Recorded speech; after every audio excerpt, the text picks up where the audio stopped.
Como siempre, comenzamos con algunos avisos. El primer aviso es que en el grupo de Facebook están ya subida la clase anterior, debidamente grabada. Recuerden que la única que no se ha podido grabar fue la primera por problemas técnicos.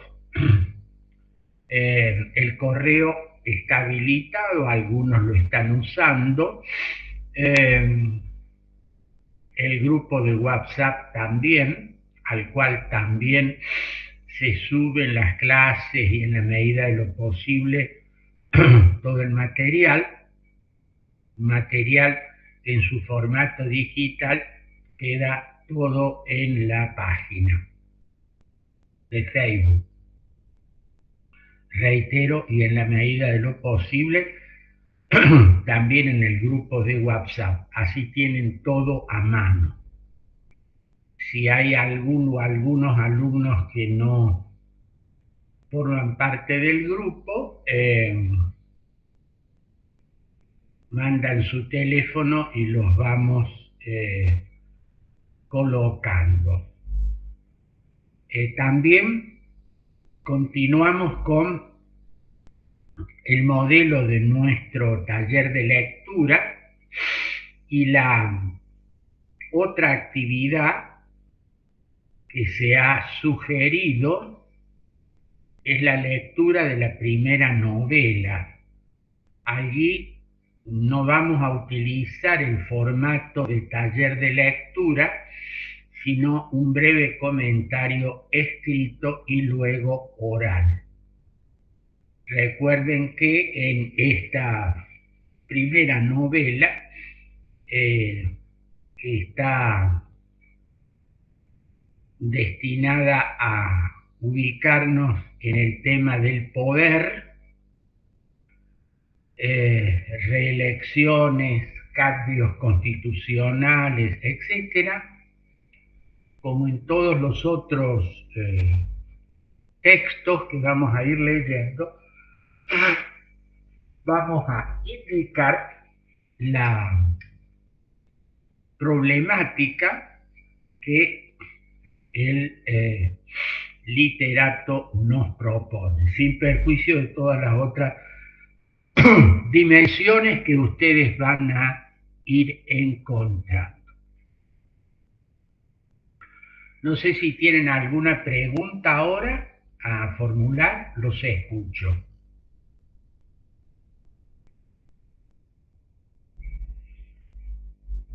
Bueno,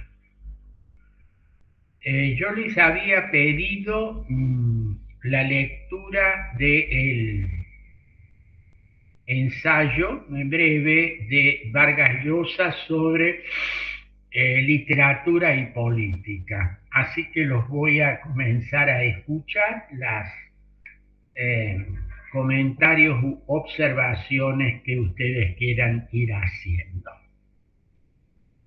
Les cedo la palabra. Hola, profe, buen día. Buenos días. ¿Cómo ¿Cómo le le va, va? Delfina? Ah, Delfina, Laura es la que habla, ¿no? Sí, le cuento que encontré un video de Vargas Llosa de una conferencia que hace sobre justamente esto, que después si quiere lo paso al Profe, grupo. perdón, apague su micrófono, así no se hace la interferencia. Gracias, Ignacio. Que encontré un video de Vargas Llosa justamente sobre este texto que teníamos que leer, muy bueno, de una conferencia que él hace en Perú, muy, muy bueno, y al margen de todo lo que habla sobre el texto, sobre la literatura y la política, que habla sobre la literatura que es individual, que en algún momento él expresa que en China, con la dictadura que tenían, quieren hacer que la literatura sea algo que es compartido, que no es algo, que no es una expresión individual, que se expresa y que no le quieren hacer partícipe de la política, sino que la quieren deslindar totalmente, y que la política sí es algo que no es de una sola persona, que no lo puede ser, sigue siendo un fenómeno individual. Y después habla concretamente del tema de las novelas. Pero al margen de eso, que es el dato decorativo que yo quería, le quería contar, cuando la clase pasada hablamos sobre Maduro, nosotros tuvimos un presidente, que bueno, que fue Carlos Menem, que dijo algo fantástico así también, que fue sobre la estratosfera, que lo debe recordar usted. No sé si los chicos lo saben o lo recuerdan, que nosotros íbamos a tener la posibilidad de viajar instantáneamente, porque era prácticamente de forma instantánea, a cualquier lugar del mundo, que íbamos a tener una especie de nave espacial, y lo dijo en Salta, creo que fue, en las sesiones que inauguraban las clases del ciclo electivo en Salta, que íbamos a poder viajar a través de la estratosfera con una nave que iba a salir desde acá, desde Córdoba, íbamos a llegar inmediatamente a cualquier lugar del mundo. También tengo el video, si quieren después se los paso. Y que iba a ser instantáneo el viaje, que en 5 minutos, 10 minutos íbamos a estar desde Córdoba en China, desde Córdoba en Rusia, en cualquier lugar del mundo. Y bueno, o sea, no está tan alejado esa cuestión de la literatura que expresa un político, y fue en los años 90, y bueno, teníamos gente que creía en ese discurso que tuvimos de nuestro presidente, de que Maduro habla de que adelantó la Navidad. Nosotros también tuvimos un presidente que nos contaba que íbamos a viajar en los años 90 desde Córdoba a Rusia, a China, a cualquier lado, en minutos, ¿no? Así que digamos que no podemos decir que la literatura y toda esta fantasía no la hemos tenido nosotros palpable acá en Argentina.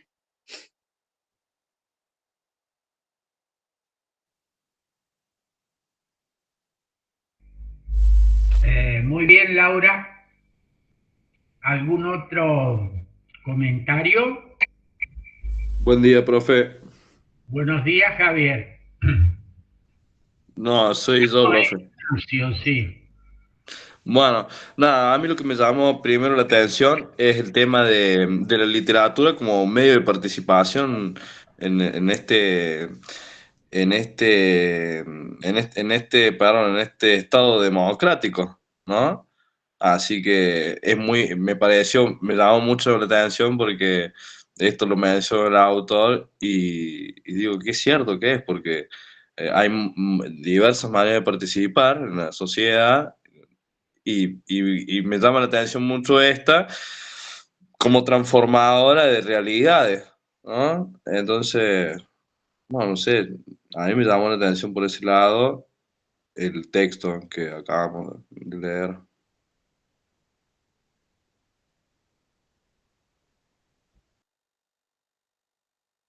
No se la escucha, Bien, profe. Ignacio, celebro su comentario y también celebro el que lo veo muy, muy despabilado, siendo el alba, ¿no?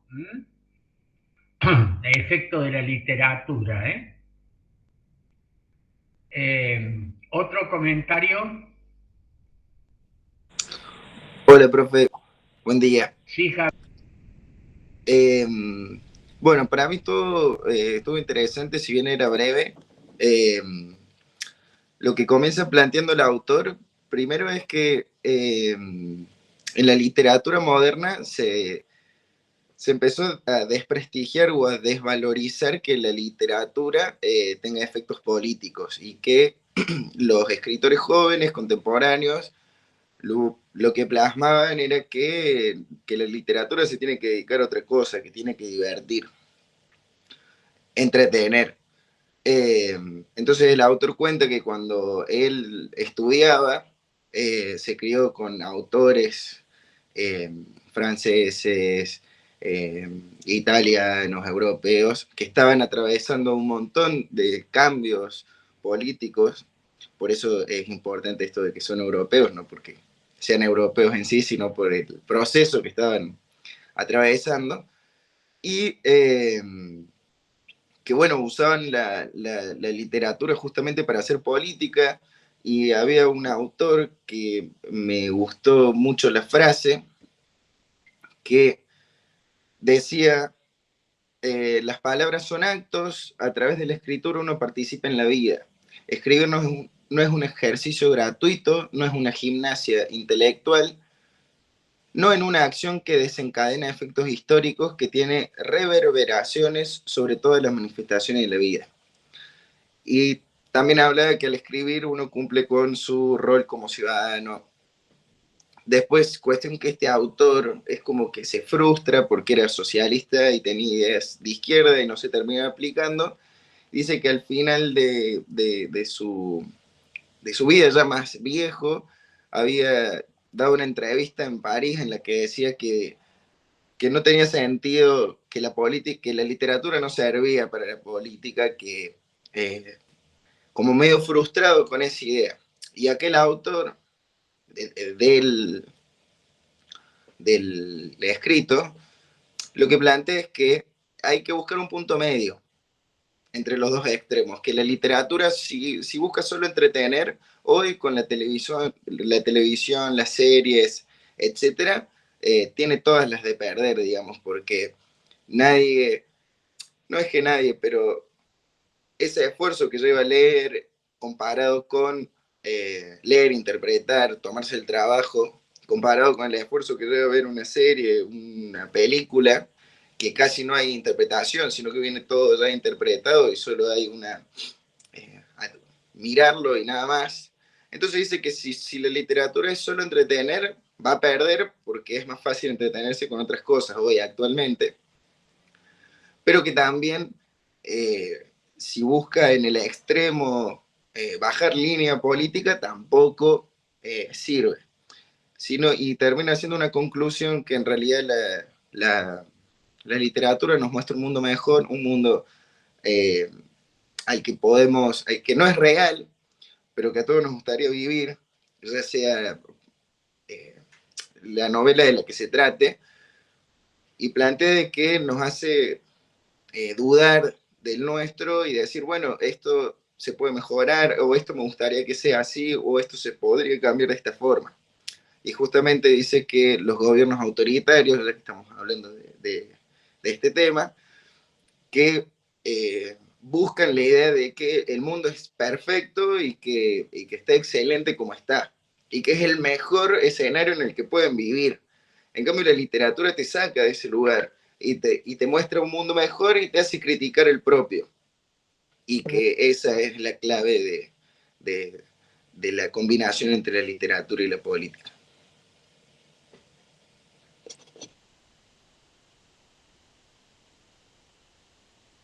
Según Mario Vargas.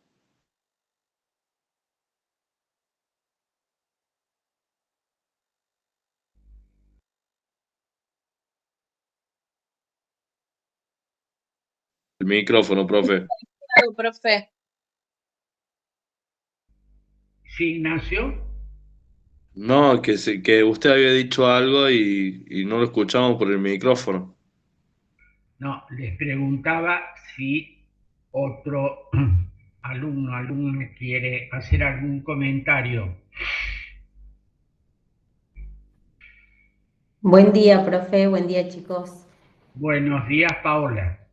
Bueno, todo lo que dijeron mis compañeros, que está perfecto, es así. La verdad que en estas pocas hojas que teníamos para leer es muy completa, porque el tema de la literatura, él trata de hacer como una diferencia entre literatura y política, hablando de que una se hace individual y la otra es más social.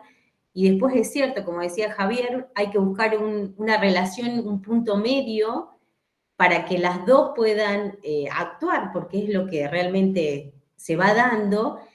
Y mi conclusión, que es la conclusión de él, que es más o menos lo que hablábamos la clase pasada, que cuando uno lee, se le abre la mente y eso permite que no seamos engañados, o sea, que es lo que hablábamos, bueno, por ejemplo, Maduro, sí, porque se le ocurre que el 1 de octubre sea Navidad y todo el mundo se lo festeja. Bueno, uno sabe que esa no es la realidad. Uno sabe que eso es lo que está intentando hacerles creer a las personas que lo siguen. Así que lo que nosotros tenemos que hacer es leer y leer distintas opiniones y decir, bueno, esto es cierto o esto se puede dar o esto podría ser. Como dice, la literatura no es algo actual, la literatura es algo que nos abre la mente tanto del pasado como hacia el futuro, algo de lo que estamos viendo y que podemos modificar o no, algo que podemos anhelar o que podemos decir, bueno, esto se hizo así, en mi época, cuando era chica, pasó esto y ahora lo podemos cambiar.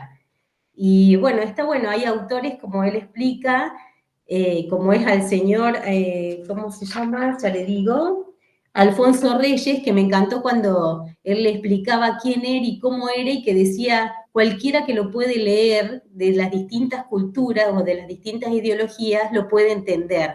Está bueno eso también. Gracias, Paola. Profe, Bien, disculpe, ¿no?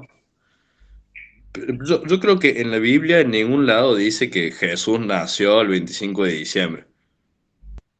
Perdón, ¿no? Porque si vamos a empezar a investigar y toda la cuestión, yo no estoy a favor de Nicolás Maduro ni nada por el estilo.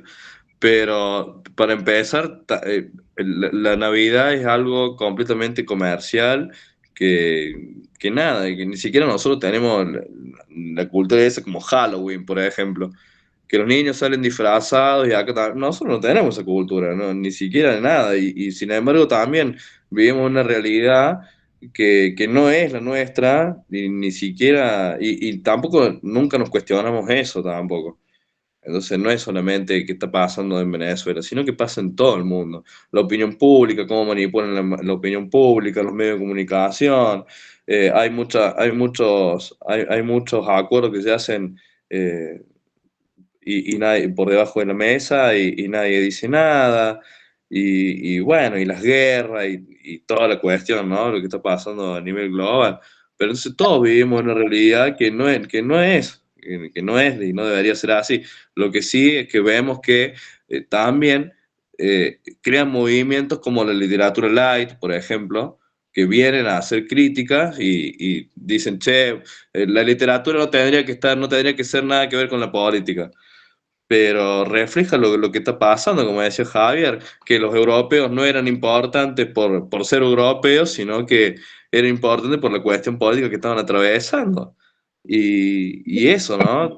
Estamos en una constante desinformación. Esta globalización también nos trae información, pero al mismo tiempo también nos desinforma, nos engaña.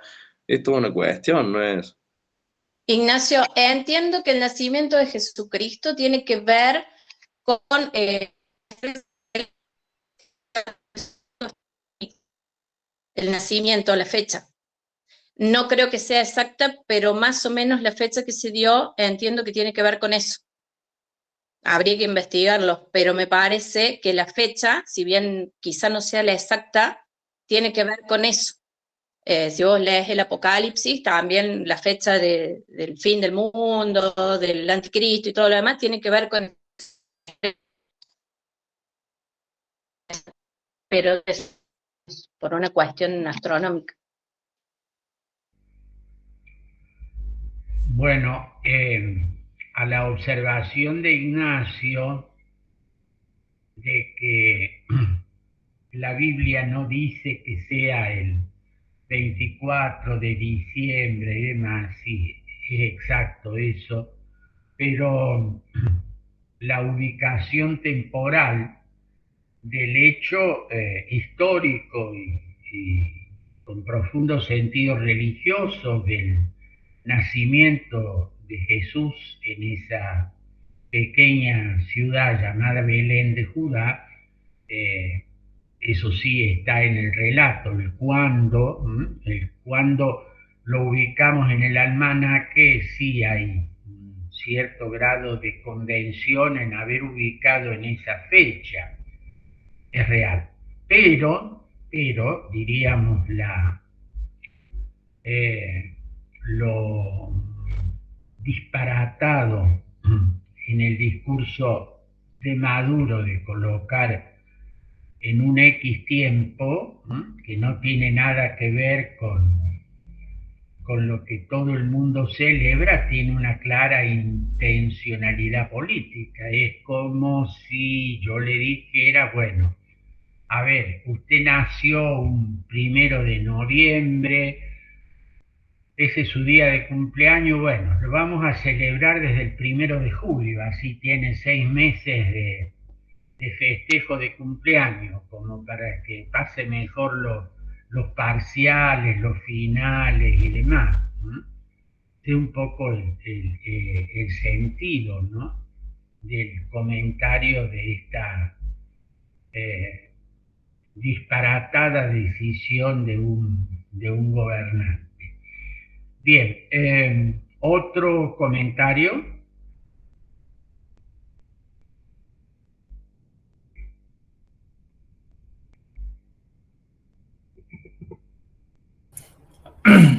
Permítame, Ricardo. Sí, Humberto. Sobre los comentarios anteriores, empiezo por lo de Maduro, ¿sí? A mí también me parece que entre diversas explicaciones a su discurso está aquello del ibris o ubris, ¿no? Que también lo trabajamos en otras materias o con otros textos, ¿no? El síndrome de Ibris, que esa patología del poder, como le llaman algún autor, creo que Nelson Castro o Carlos Pañi. Hay una serie de aspectos que de alguna manera caracterizan el ejercicio del poder, particularmente los presidentes, ¿no? A ver, trato de fundamentar. Sin duda esto nos conecta o remiten a la cuestión religiosa, ¿sí? que tiene mucho por supuesto, de misterio, de creencia, ¿sí? O de irracionalidad, si usted quiere. Pero es como, me parece que uno de los puntos para cuestionar es que una sola persona desde ese pedestal, ¿no?, quiera declarar, digamos, una fecha, ¿sí?, de índole religiosa, ¿no?, cargada de milenaria, digamos, ¿no? Eso es uno de los puntos, me parece, para comentar, digamos, cuestionar eso. Lo otro, en relación a lo que se discutió anteriormente, es acerca de la importancia de la literatura en su relación con la política, y apareció ahí la cuestión comunicacional, ¿sí? Y bien, creo que Javier vinculaba esto con los medios audiovisuales, ¿no? Las series hoy, la televisión ayer. Y en ese sentido, en la dinámica del periodismo hay una frase que, ¿no?, hay un razonamiento que dice: la radio te lo cuenta, la televisión te lo muestra, ¿sí?, pero el texto, la gráfica te lo explica. Diría que en ese sentido la literatura tiene mucho que explicar y profundizar, ¿no?, a los fines de, obviamente, un adecuado razonamiento y comprensión de la realidad. Eso me parece, como opinión. Buen día, profe. Bueno, a mí lo que me dio valor en este texto, que me hizo recordar la importancia de la literatura, y creo yo que de todos los entretenimientos, a diferencia del cine, de la tele, de las series, me parece que la literatura, sobre todo el libro, ¿no?, el libro tradicional, creo que es superior a todos los demás entretenimientos, a diferencia del cine o de la pantalla, Yo creo que la literatura también deja a la imaginación, es un ejercicio intelectual, como dice el libro. Creo que nos enriquece más como personas, como estudiantes, como ciudadanos. Me hizo pensar mucho también en lo desplazado o lo desaparecido que ya está el periódico de papel, que bueno, también es como un canalizador de política. Uno ve noticias de todo tipo, deportivas, bueno, pero creo que mayormente de política nos informamos a través de lo que sería el periódico o el diario, mejor dicho, ¿no? Y bueno, me gustó mucho esto de que la literatura es una herramienta que a mí me parece que sí puede combinarse con la política, que la literatura transmita historia. Creo que es un medio de aprendizaje muy importante.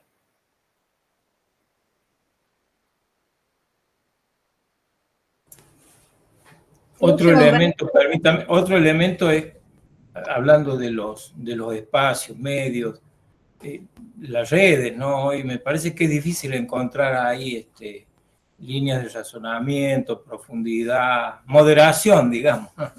Es difícil, eso me parece. Es uno de los desafíos también para la literatura, no sé, me animo a pensar en eso. Bueno, Disculpe, profe, quería agregar un último comentario en relación al tema que veníamos debatiendo, y es que yo considero que hoy en día el estímulo que brindan tanto el celular como la computadora o el televisor en términos de entretenimiento, muchas veces uno no lo encuentra en un libro. Principalmente el estímulo del celular es algo lamentable, obviamente, lo digo como algo, como una crítica, pero yo veo que cada vez hay un alejamiento mayor respecto de la literatura, de los libros, justamente por todo lo que puede brindar el celular en cuanto a entretenimiento y a una distracción. O sea, si uno toma en cuenta la cantidad de horas que pierde con el celular, podría aprovecharla en un montón de otras cosas que quizás está dejando de lado justamente por estar con el celular. Y respecto a lo que decía Vargas Llosa, yo coincido obviamente con él, pero también a mi entender en el cine, yo lo considero también un arte y me parece que es algo que no hay que dejarlo de lado, desplazarlo, sino que muchas películas nos ayudan también a entender la realidad. Obviamente siempre es preferible un libro porque uno hace su propio análisis, por así decirlo, inventa la historia en su cabeza, la va formando a partir de sus ideas, pero yo creo que también el cine puede aportarnos una forma de ver las cosas interesante. También tenemos que elegir qué vemos y qué consumimos, pero yo lo valoro también al cine como un arte, como una actividad que no hay que dejarla de lado, digamos.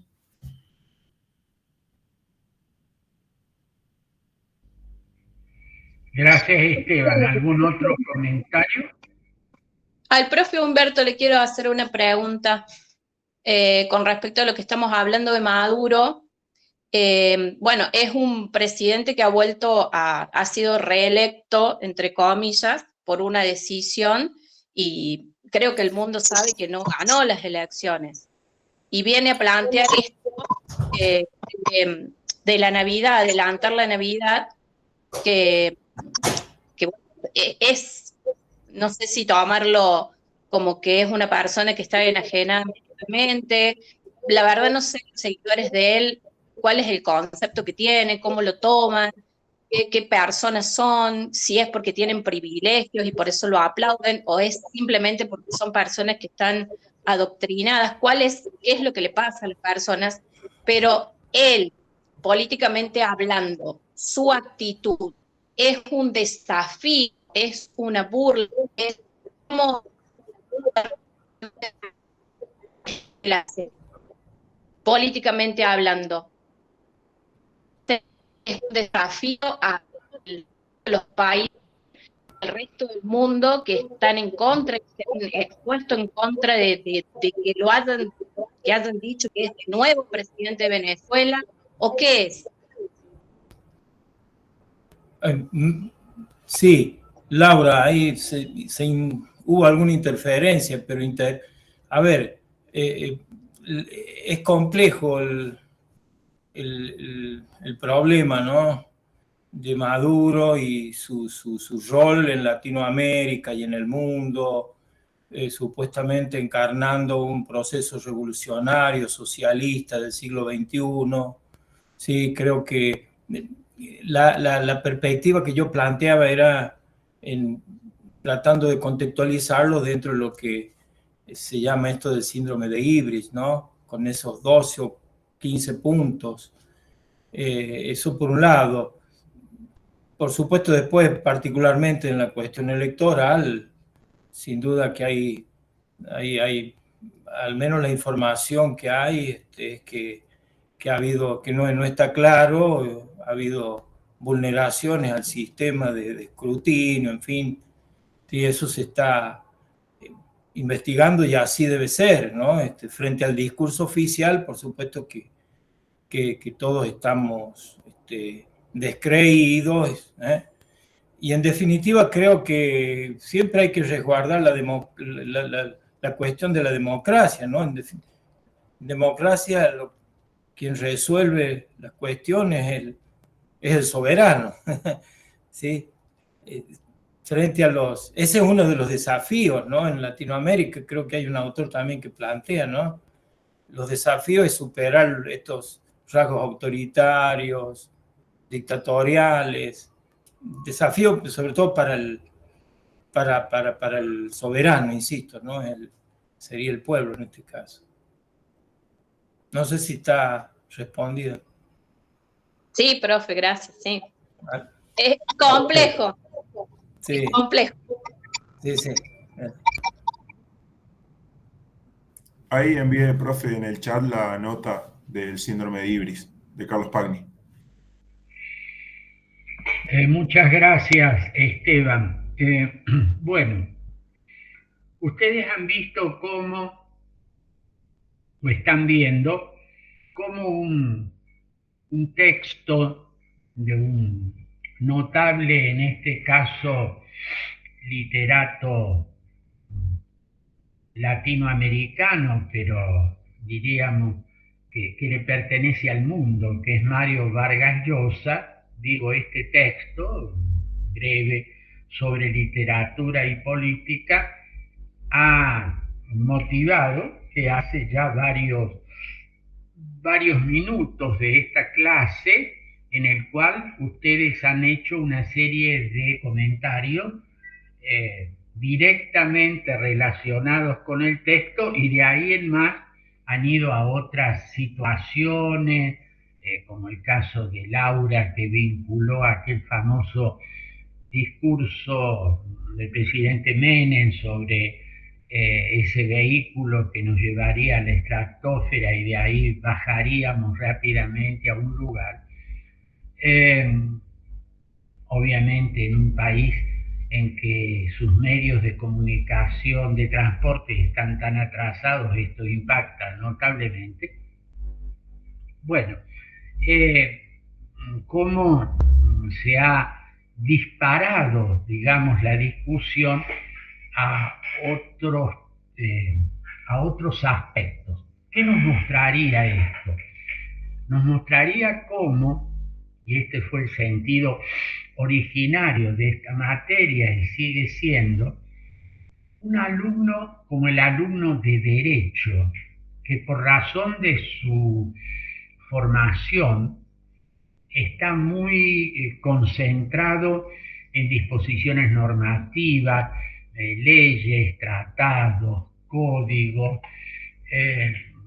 cuestiones formales referidas a los procesos y demás. Como me decía una vez un colega a quien le pregunté si le gustaba leer, y me dice, mire, en realidad ni siquiera me lo he preguntado porque estoy atento a leyes, a decretos, a resoluciones, a procedimientos, ¿no? Y yo no le dije nada, pero lo imaginé con el debido respeto para los caballos, como esos caballos que van en las jardineras, sulques y demás, que le ponen anteojeras, ¿no? De manera tal que no vean nada más que al frente, no pueden ver a los costados. Entonces, literatura, cine, teatro, poesía y demás estaban totalmente ajenos a la visión de este colega que no quería perder el tiempo, que por otra parte no lo tenía y solo se concentraba en leyes, decretos, resoluciones. Esta visión tan limitada de nuestro profesional abogado, paradojalmente, a fuerza de tanto enfocarse en estos aspectos y no mirar otras cuestiones, termina siendo, yo diría, un mal abogado, terminaría siendo un mal profesional, terminaría siendo un mal juez. ¿Por qué? Porque se le escapan otras dimensiones de la vida a través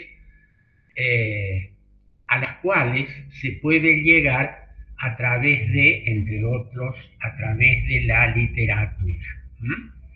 Esto enriquece, no es ni una pérdida de tiempo, ni un mero adorno para hablar florido, o para hacer citas, o para impactar al auditorio. Sirve fundamentalmente, como decimos en el lenguaje cotidiano, para abrir nuestra mente, abrir nuestra cabeza.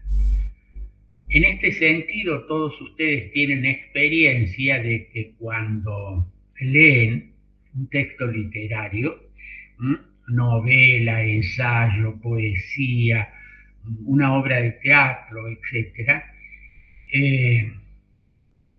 una vez que han terminado de leer, están en una situación diferente. Pasa algo que se ha cambiado, algo les ha hecho pensar, preguntas, emociones, fastidio, empatía, bronca, y no han quedado iguales, Cada vez que uno lee una obra literaria, algo en nosotros se modifica, nuestra perspectiva cambia. Y esto es el valor de la lectura, en este caso, de textos literarios. Es cierto, han mencionado ustedes, creo que Esteban lo dijo y algún otro de ustedes, que hay otras formas, como puede ser el cine, como puede ser la televisión, como son las redes sociales, como son múltiples videos que circulan a lo largo de nuestros benditos aparatitos que tenemos en nuestro bolsillo, en nuestra mano permanentemente, que no son descartables, no son desechables. Y creo, este es un poco, es discutible, pero mi manera de ver, que haya que optar entre leer un libro o ver una serie de televisión. O ver una serie de televisión y no una obra de teatro. O ver una obra de teatro y no ir al cine. O leer un poema y no leer un ensayo. O solamente leer ensayos. O solamente quedarse con tal o cual autor o línea de pensamiento. Yo creo que esta tecnología, que de alguna manera hoy nos ha invadido, que nos posibilita, y es cierto, también nos limita, pero pensemos en términos de posibilidades, cómo hay muchas cosas que pueden integrarse. Y y no hacer exclusiones. En lo personal me gusta mucho leer, pero también me gusta mucho ver, me gusta mucho oír, y trato de integrar, ¿no?, todas estas dimensiones, que no se excluyan, ¿no?, sino que incluyan. Ustedes saben que, entre otras cosas, volviendo al libro, es real que no es un soporte papel, es un soporte tecnológico, estos llamados libros digitales. De hecho, nosotros estamos apuntando a través de una serie de textos que yo se los acerco digitalmente. Ustedes lo pueden imprimir, pero lo pueden leer en su teléfono, en su tablet, etc. Digo, esto de que en un pequeño ebook ustedes pueden tener centenares de libros, ¿sí?, a los cuales pueden acceder mediante la lectura que está mediada por esta tecnología, ¿sí?, que ustedes pueden estar leyendo en un formato digital. Es decir, los acerca al libro, los aleja del libro papel, pero ustedes se ponen en contacto con el texto del libro, ¿sí?, tal como fue escrito por el autor. Es decir, tener una mirada, procuramos en esta materia, que el alumno lea libros, que el alumno vea obras de teatro, que el alumno vea series, que el alumno vea televisión, que el alumno use las redes sociales, y a través de todas ellas no deje de ejercer el oficio más noble y más humano, que es el de pensar. Que no sea un consumidor acrítico de lo que recibe, sino que elabore, piense, se distancie, critique, y esto es un ejercicio que nos permite aprender a leer, aprender a entender, aprender a ver la realidad en sus múltiples facetas. Fíjense ustedes que en una serie de textos que van a tener que leer, van a encontrar como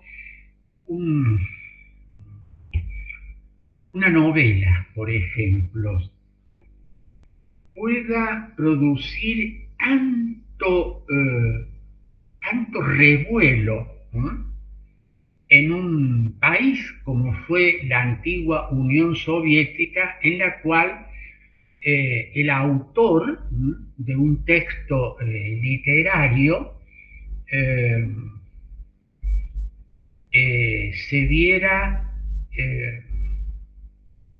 por un lado, laureado con el máximo galardón literario, el Premio Nobel de Literatura, Premio Nobel de Literatura.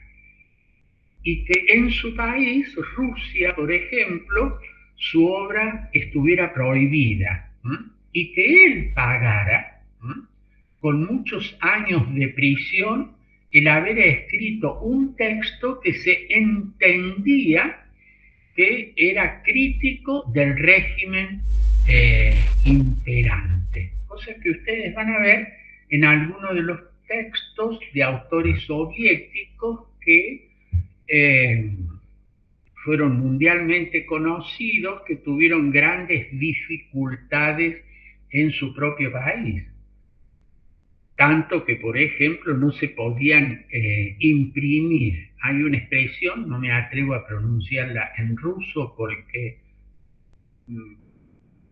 voy a decir un disparate, en la cual en realidad quiere decir un manuscrito. Entonces, libros que se escribieron a mano, manuscritos, y que circularon en esa versión durante mucho tiempo porque no se podían editar, no se podían editar.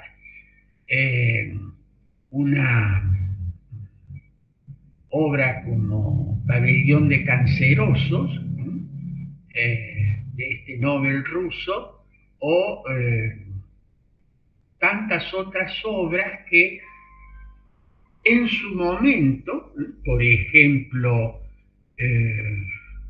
autores que estaban prohibidos durante el régimen nazi o que estaban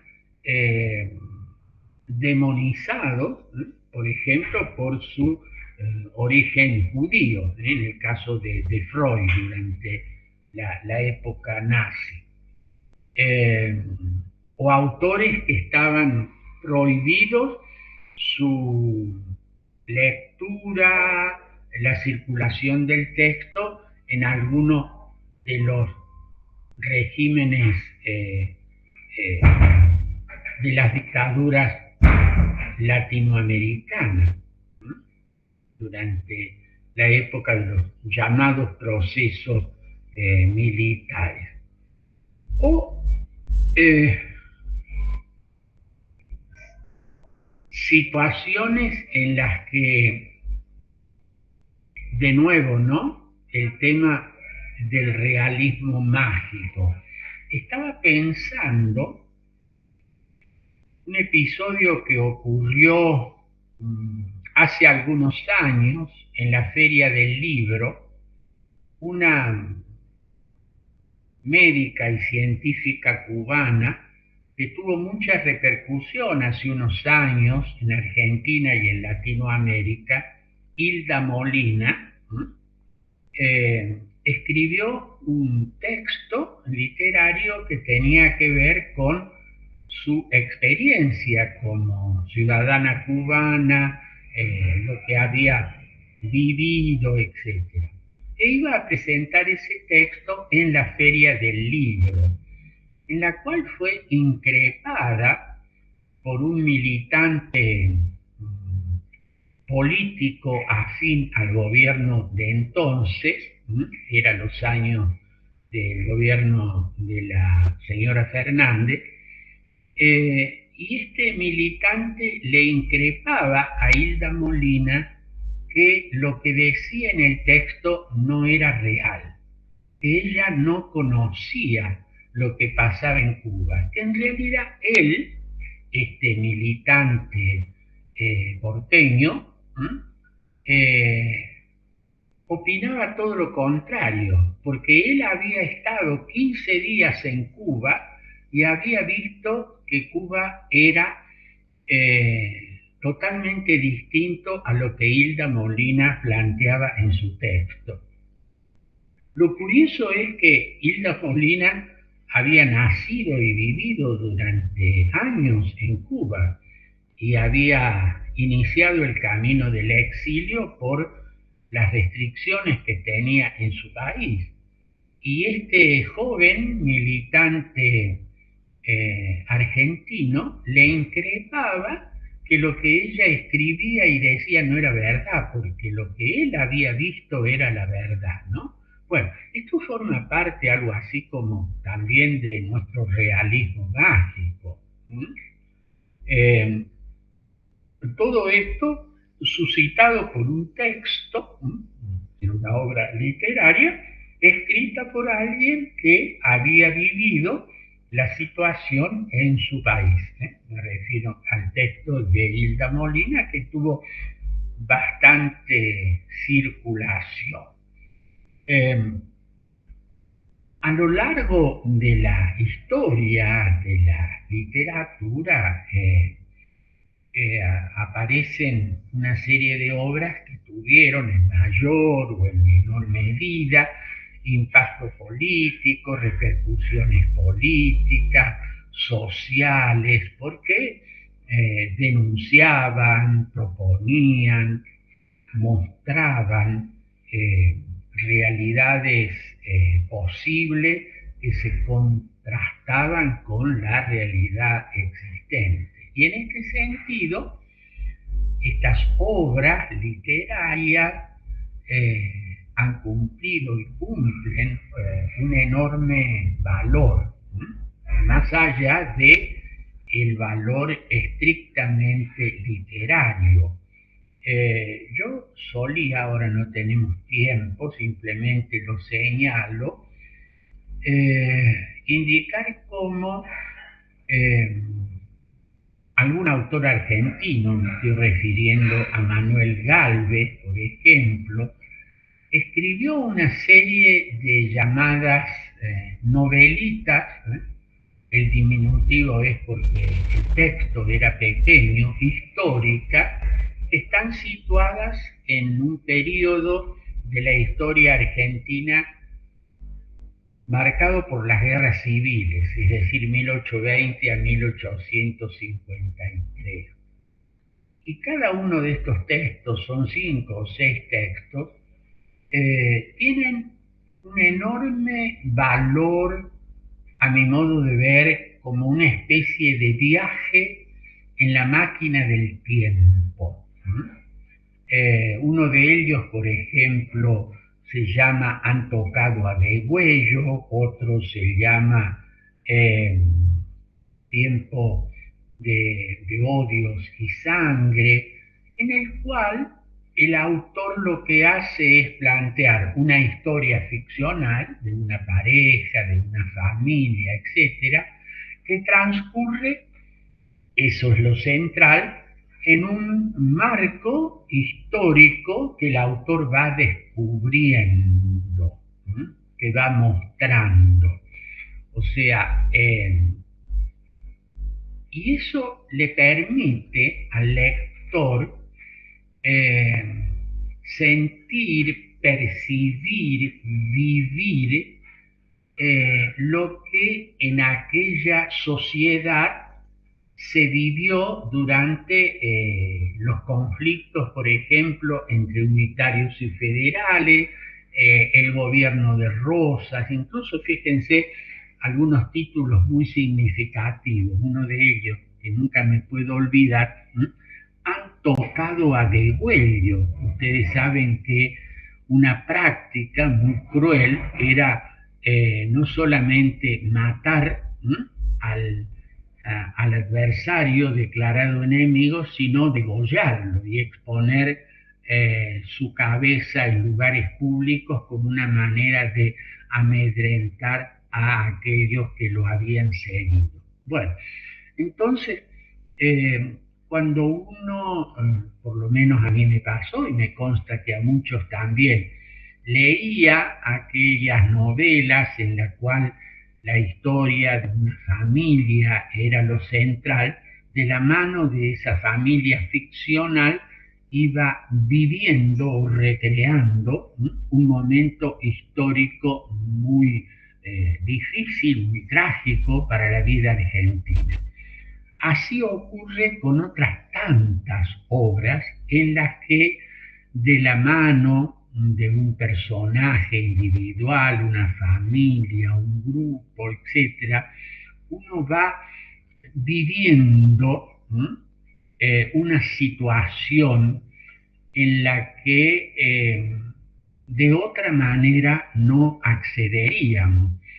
Un buen ejemplo también fue de una obra ya clásica, también se hizo una película sobre ese texto, que es La Hora 25, de un autor rumano, que es Virgil Georgiou. La Hora 25, simplemente lo menciono, y por allí si tienen ganas de leerlo, lo pueden hacer, es la vida de un sencillo campesino rumano llamado Johann Moritz, en el que le toca vivir una situación. Ustedes saben que Rumania fue un país invadido por la Alemania hitleriana y que quedó atrapado en medio de aquel horrible conflicto luego terminada la guerra, terminó en el llamado bloque soviético. Johann Moritz le van pasando una serie de cosas, y a través de esta historia de Johann Moritz uno va viviendo lo que fue el nazismo, lo que fue la derrota del nazismo, lo que fue el advenimiento del comunismo en su país. El autor, a mi modo de ver de una manera magistral, nos lleva de la mano de este personaje que por distintas circunstancias primero fue caracterizado como un judío, no lo era, y el régimen nazi lo trató muy mal. Después descubrieron, entre comillas, que en realidad no era judío, sino que pertenecía a la selecta raza aria, que era un raro ejemplar de esa raza, y fue encumbrado por el régimen que lo había denigrado, pero bueno, luego cae el régimen nazi y Johann Moritz, que seguía siendo el mismo humilde campesino rumano, volverá a ser denigrado porque es planteado como un colaboracionista del régimen nazi. Y en definitiva, el Johann Moritz real nunca fue tenido en cuenta. Bueno, eso no es fácil de entender, esto que conceptualmente estoy diciendo, sino a través de la lectura.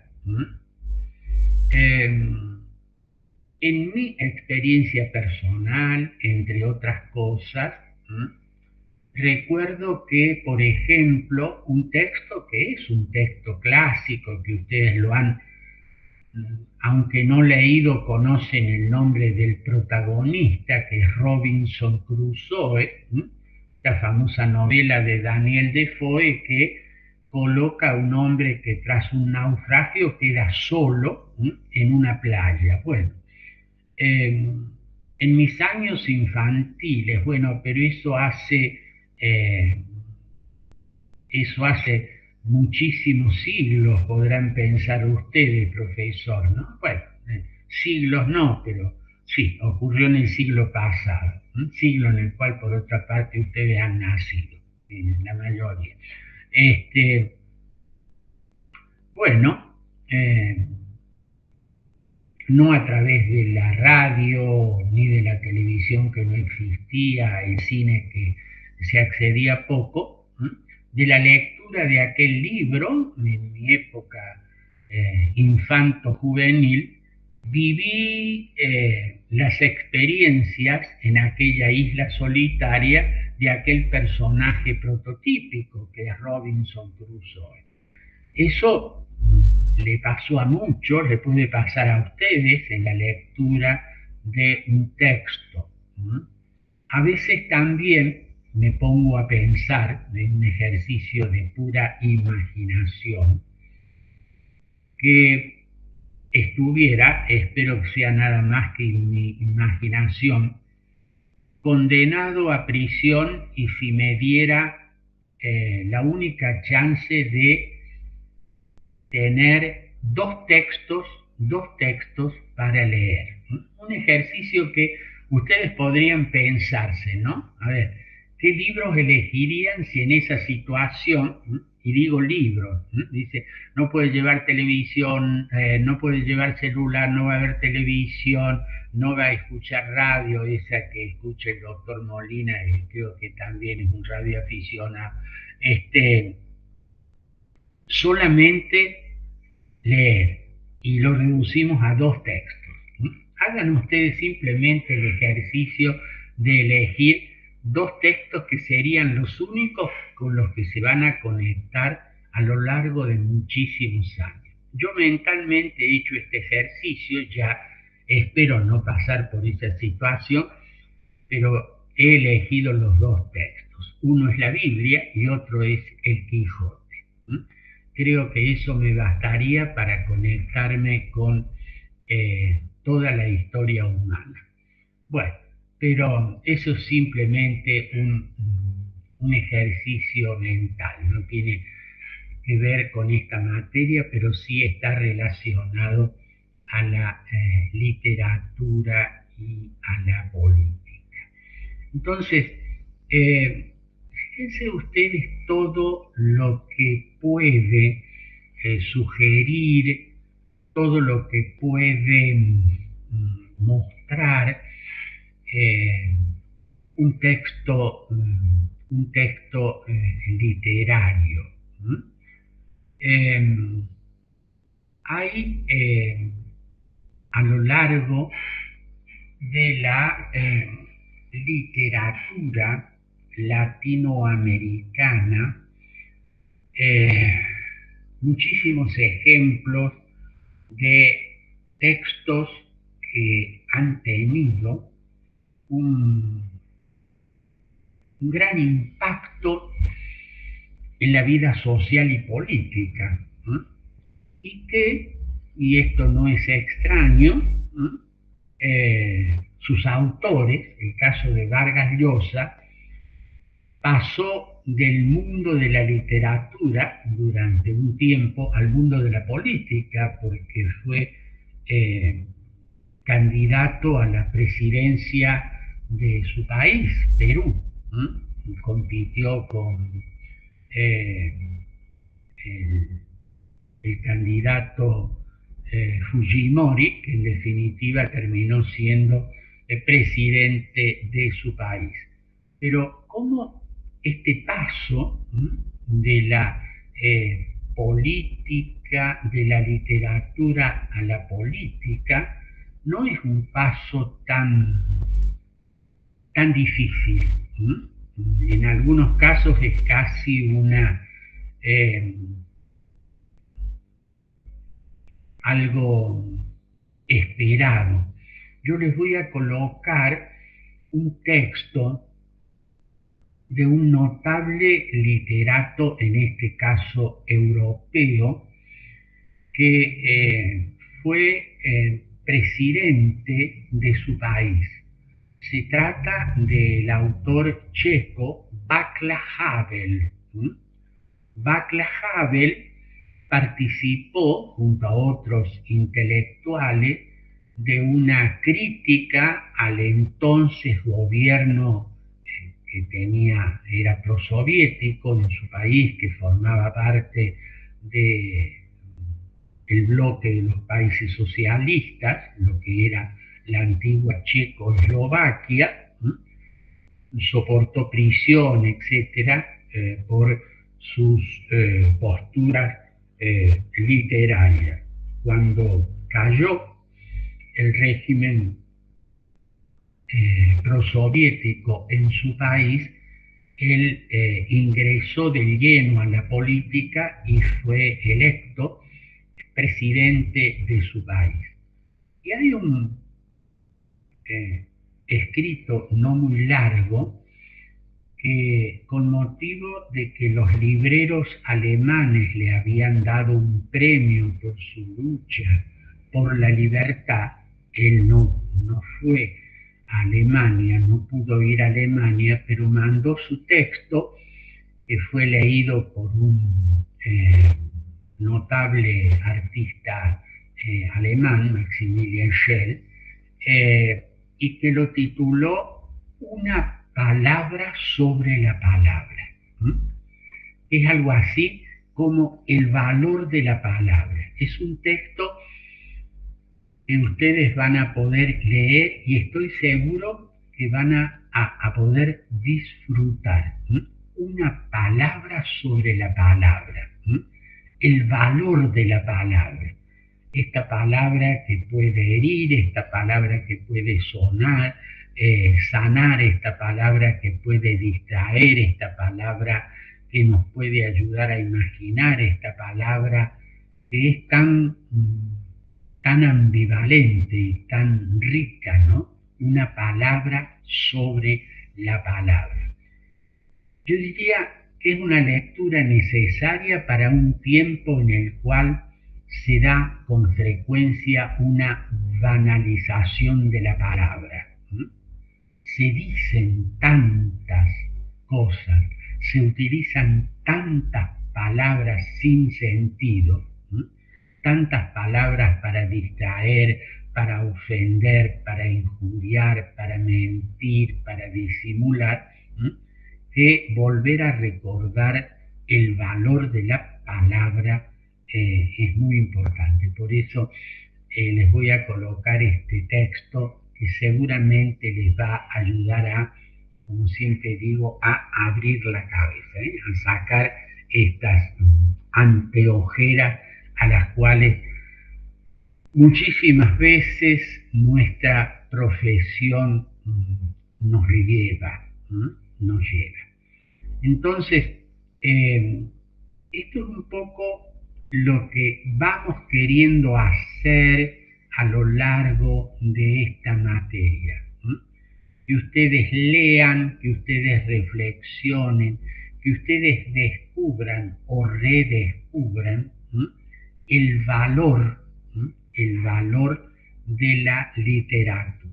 Y repito, y en este sentido estoy de acuerdo con lo que dijo Esteban, sin discriminar con otras formas de acceso a este mundo, que también nos conecta con la literatura, por ejemplo, el mundo del cine o el mundo del teatro, o estas tecnologías que es cierto, a veces nos distraen, nos perturban, pero también que bien usadas son un excelente medio de enriquecimiento.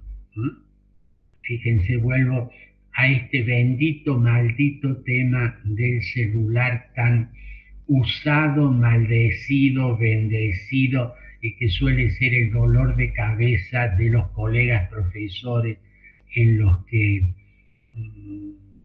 se sienten tan perturbados por este instrumento. Entre paréntesis, me contaron hace unos días de un episodio que vivió un colega, no pregunten quién es, no voy a dar ningún dato, que estaba dando su clase y había un joven que estaba muy entretenido con su celular y estaba haciendo jueguitos y demás.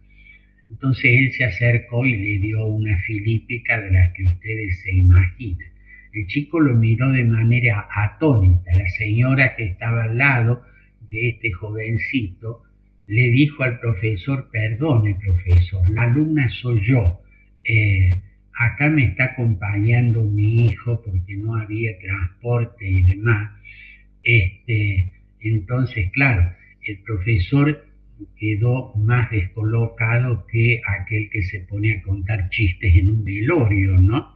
Porque le había mandado una filípica a este supuesto alumno que no estaba atento a la clase, obviamente que no estaba atento a la clase porque ni era alumno ni estaba asistiendo a la clase, estaba acompañándola a su madre por un problema de transporte o no sé qué, y entonces se había sentado ahí. Bueno, más allá de la anécdota, este rol tan maldecido del celular tiene que ver no con el instrumento en sí, sino con el uso que de él hacemos.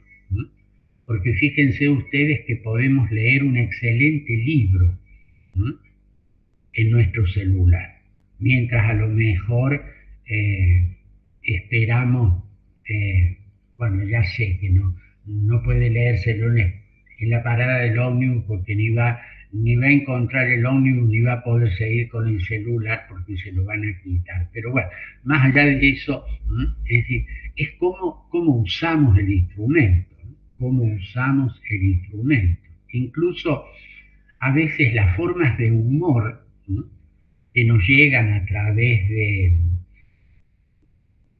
los famosos memes y demás, tiene valor, es decir, no todo es lo mismo, pero ustedes saben que el humor está también íntimamente relacionado con la política. Y como cada vez que digo esto, quiero siempre señalar un texto que tiene que ver, van a encontrarse ustedes con un libro, no tienen obligación de leerlo, queda a disposición de ustedes, de un profesor ya desaparecido, de origen húngaro, nacionalizado argentino, que su tesis doctoral es sobre humor y política y que lleva el precioso título de Proletarios del Mundo, perdónalos, en cuya tapa está el rostro de Stalin que se mira en un espejo. O sea, como también el humor está relacionado con la política, tanto que a lo mejor a ver, no sé exactamente cómo se llama, pero un retrato, un dibujo que un dibujante hace de un personaje político en un medio de comunicación tiene tanta, hoy se llama viralización, ¿no? Es decir, se difunde. Días pasados, la señora expresidente de la República, Cristina Fernández, acudió a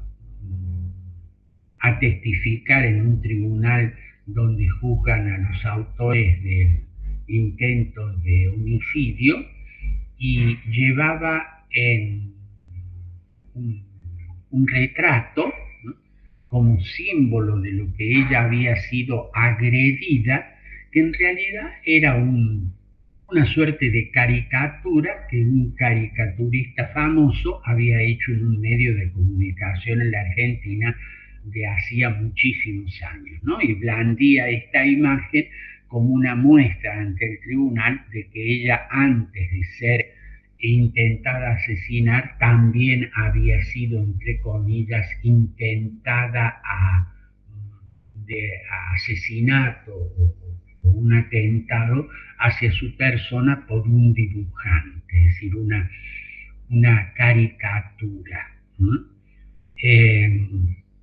Hay una serie de obras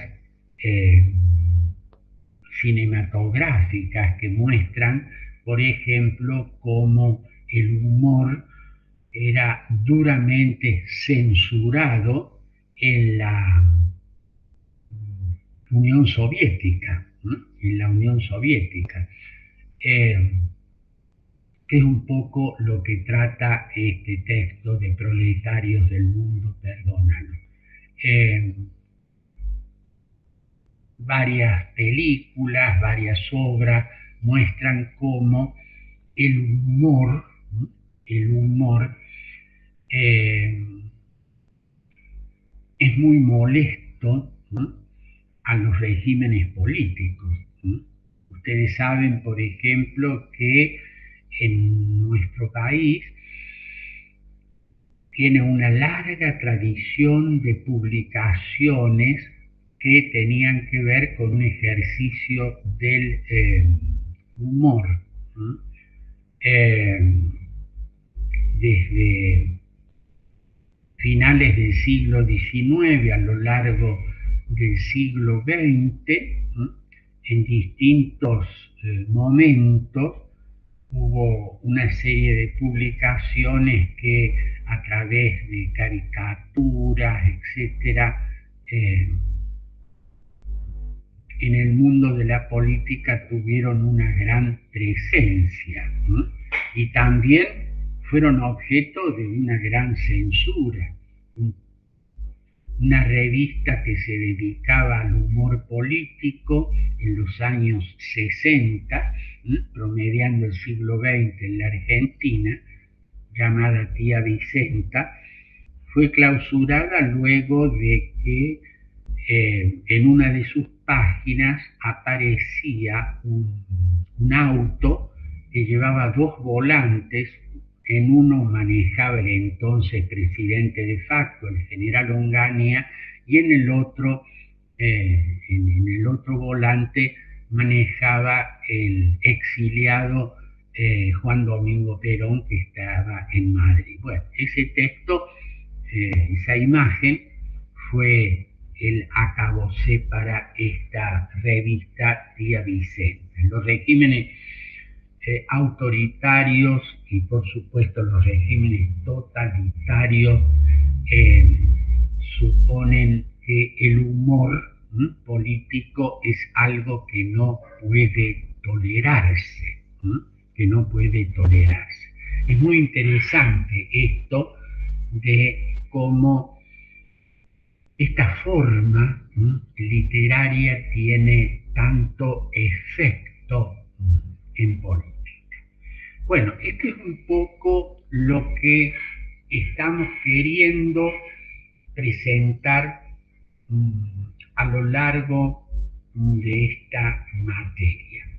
Yo no sé, uno a veces piensa que lo que se propone lo está logrando, pero nada mejor que preguntarle a aquellos que son recipendarios y en muchos casos víctimas de las clases de su profesor, estén pensando, ¿no? Entonces yo les pregunto a ustedes, esto que yo acabo de decir, que ustedes están transitando en estas primeras clases, ¿es así? ¿Es solamente una impresión mía? ¿Qué piensan ustedes?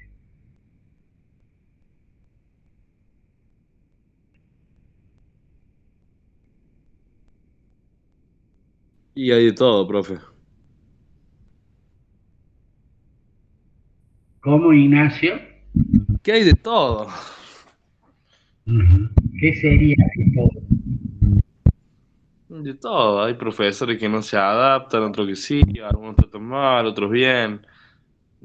Y como los policías malos, los policías buenos, hay de todo. Ahora, ustedes en esta materia, Ignacio, me pregunto, ¿ustedes creen o les parece que esto que yo estoy diciendo sirve para ustedes? Para mí sí.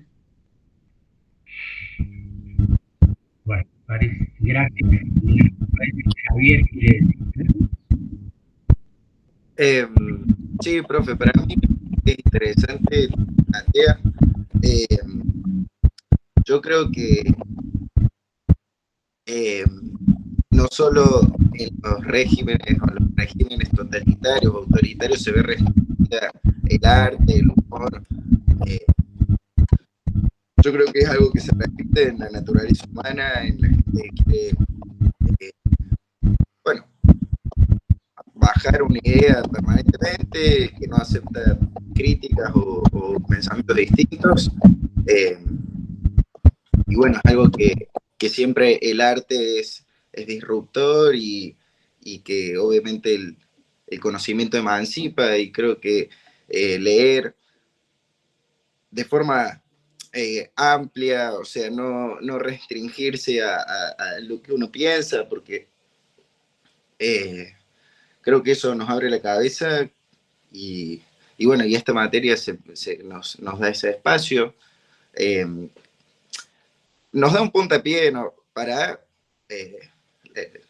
siembra la semilla, por así decirlo, para después nosotros ir desarrollando, porque obviamente en 3 meses de un semestre no se puede profundizar tanto, pero a lo largo del tiempo, si uno se queda con la idea de abrir la cabeza, nada, sirve. Así que eso es lo que yo creo, profe.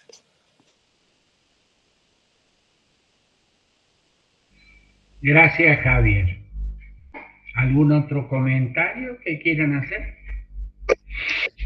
Profe, como dice Javi, si bien es corto el semestre, es una materia que nos permite abrir la cabeza. La mayoría de las materias, al ser tan cortos los tiempos que tenemos y al ser materias que tenemos demasiados contenidos, y por ahí los profes quizás tengan toda la voluntad de abrirnos a otras cosas, pero los programas son extensos, las materias tienen muchísimos contenidos, y quizás los profes tienen la intención de abrirnos a otras cosas, pero hay que cumplir con los contenidos de las materias. Entonces, materias como estas, en las que podemos debatir, escuchar lo que piensan los compañeros, lo que los profes nos apuntalan a que pensemos, a que leamos, nos sirven para tener otras ópticas, escuchar otros pensamientos, y eso nos da la opción de poder pensar de otra manera, poder abrir el conocimiento, poder leer otros textos que quizás no hubiéramos leído nunca, o autores que si no los compartíamos así, quizás no los leíamos o no los tomábamos en cuenta y nos enriquecen. Desde mi punto de vista, como dice Javi, Ignacio también, sí, nos sirven un montón. Muchas gracias, Laura. ¿Alguna otra observación? Sí, profe.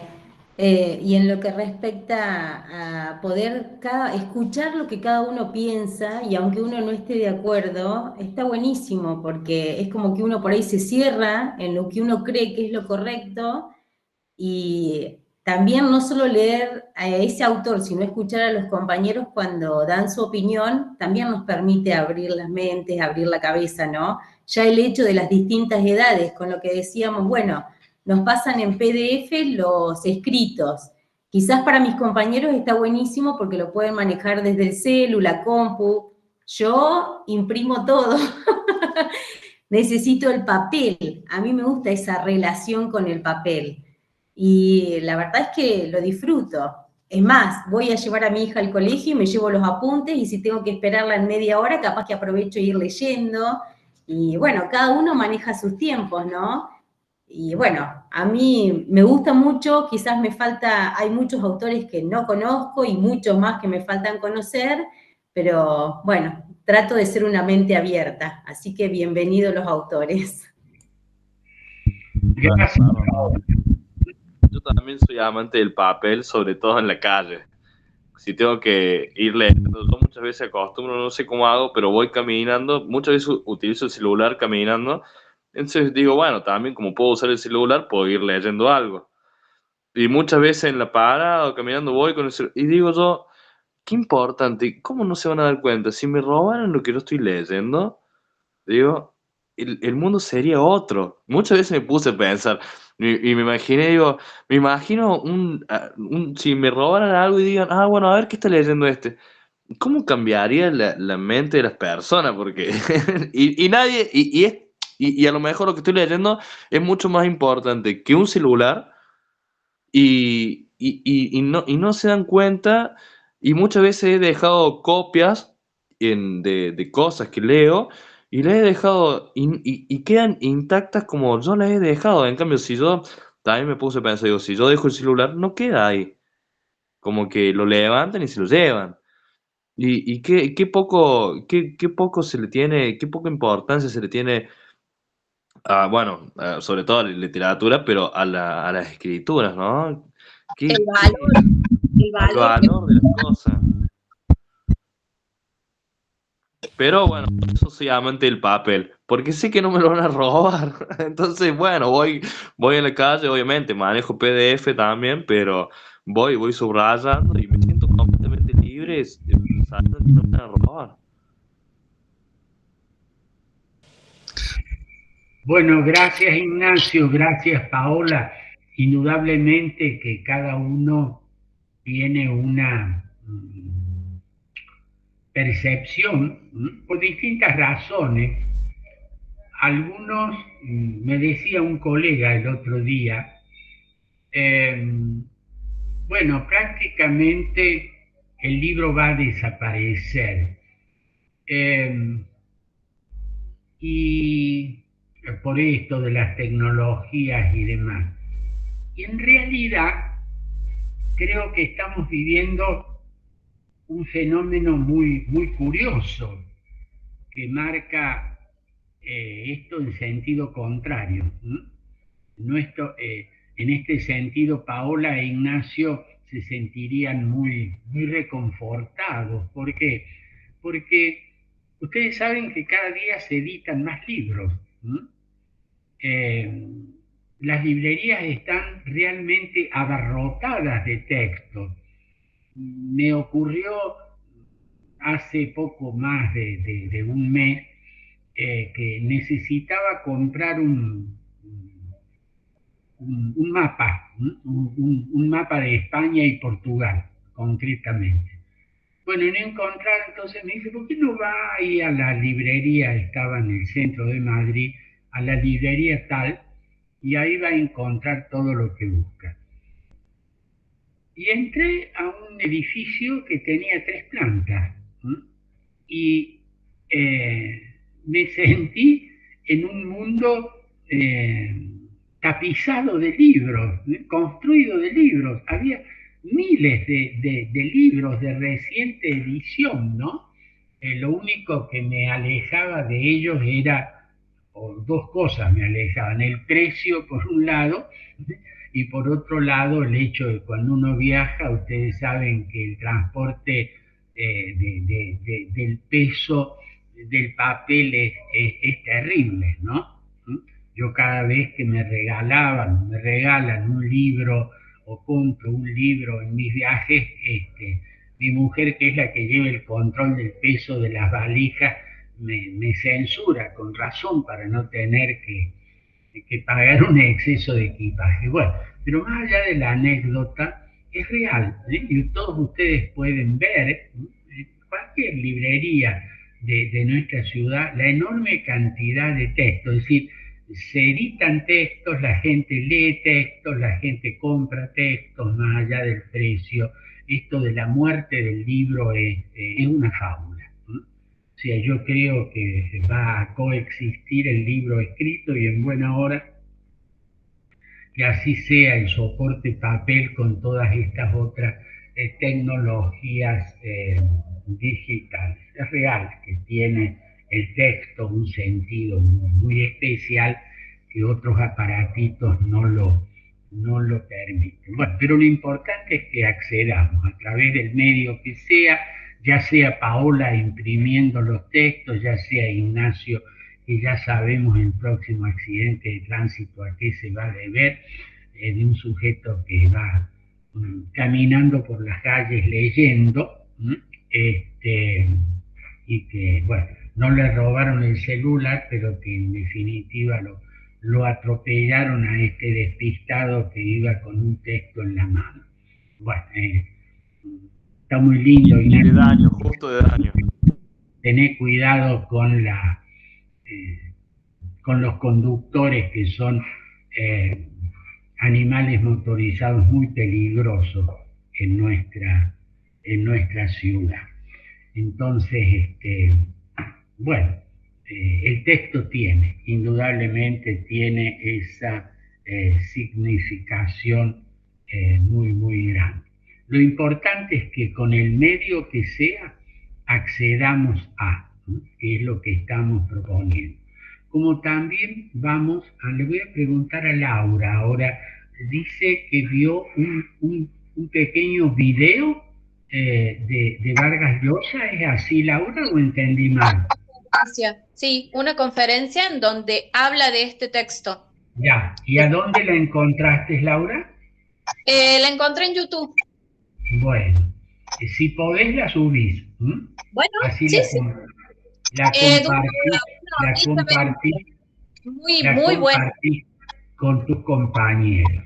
Bueno, sí. Nos habíamos propuesto hoy hablar de literatura y política a partir de este texto que funciona o ha funcionado como un disparador, de Mario Vargas Llosa. Yo les he citado una serie de obras, textos y demás. Todos ellos van a estar ahí en formato digital. Yo siempre voy a distinguir lo que es de lectura obligatoria, o mejor dicho,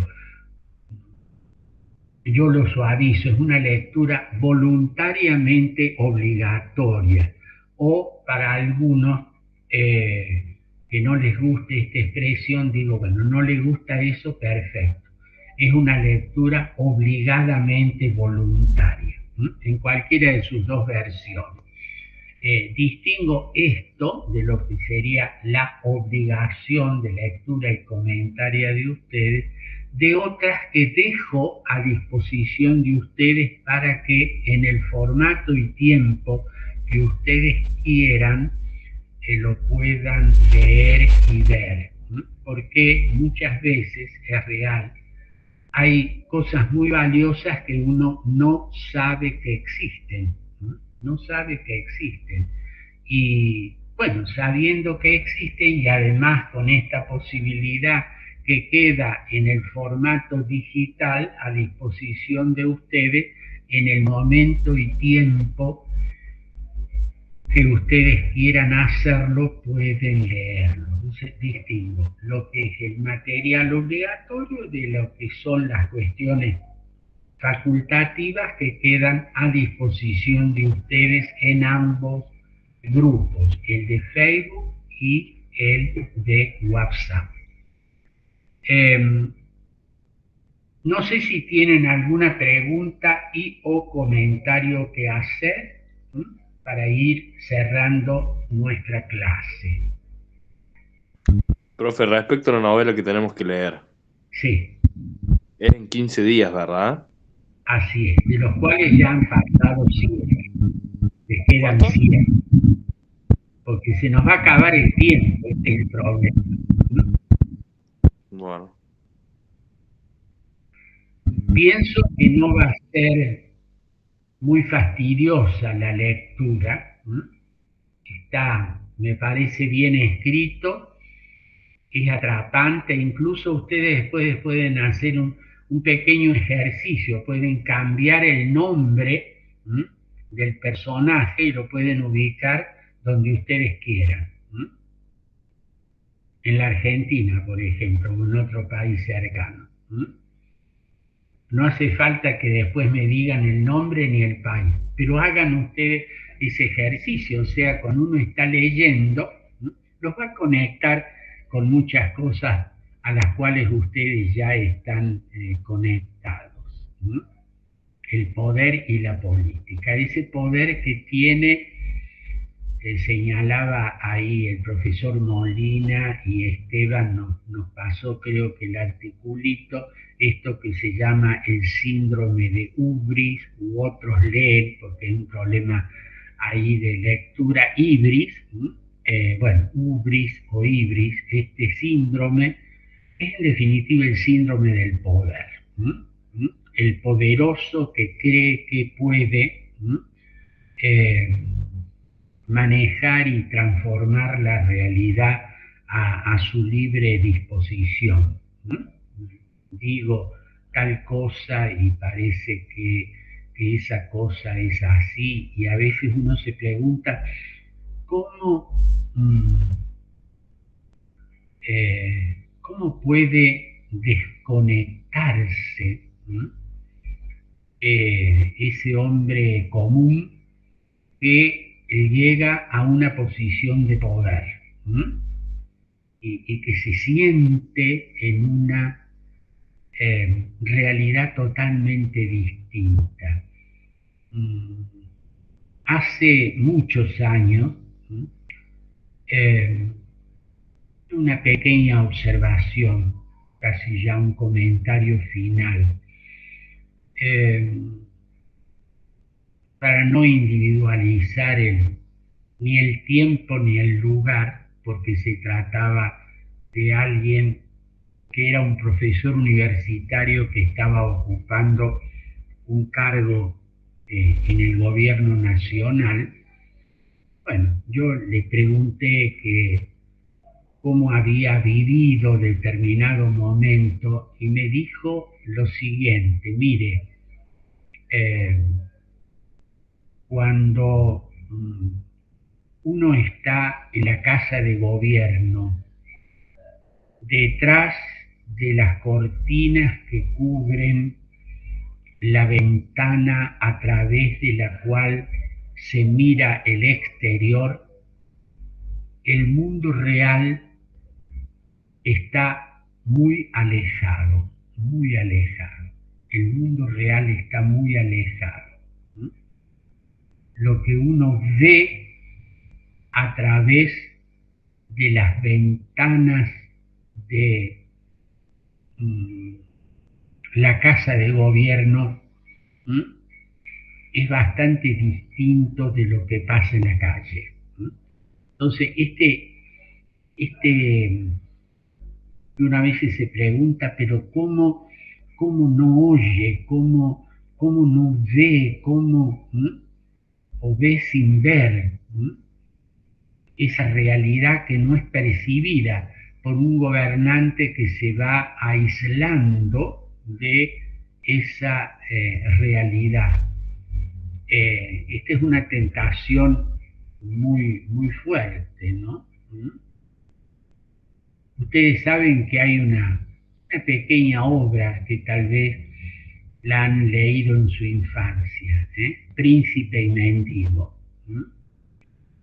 Bueno, ustedes saben cómo era el juego, ¿no? Es este príncipe que se disfraza de mendigo. Y lo que el príncipe no sabe, con ojos de príncipe, lo puede ver con ojos de mendigo que andaba en la calle. Bueno, entonces, tal vez es importante que todos los príncipes se disfracen de mendigos y caminen en las calles para ver con ojos de mendigo, con ojos de ciudadano, lo que ocurre en la realidad. Por eso a veces molesta mucho la literatura, porque muestra con los ojos del mendigo lo que los príncipes no quieren ver, no quieren oír, no quieren conocer. Muy bien, si no hay ninguna pregunta u observación, las consignas quedarán de nuevo en el grupo de Facebook y en su grupo de WhatsApp.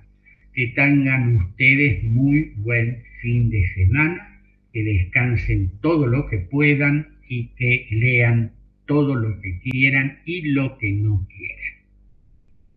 Muchas gracias. Chao, profe. Gracias, buen fin de semana. Gracias, profe, nos vemos.